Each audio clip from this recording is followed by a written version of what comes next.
दोन मित्र फोनवर बोलत असतात. पहिला, हॅलो भाई काय करतोस? दुसरा, मस्त रे एकदम, काय म्हणतोस? पहिला, अरे एक काम होते. दुसरा, हा कर मग, थोड्या वेळाने बोलू.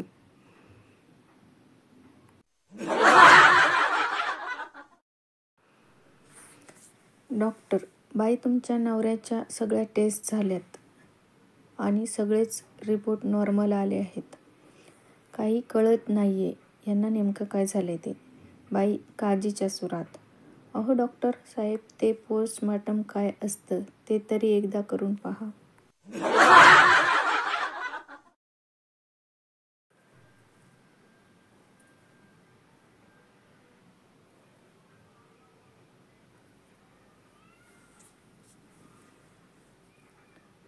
बायको, तुम्ही काल खूप प्यायला होता. नवरा, नाही ग. बायको, तुम्ही नळापाशी बसून म्हणत होतात, रडू नको सगळं ठीक होईल.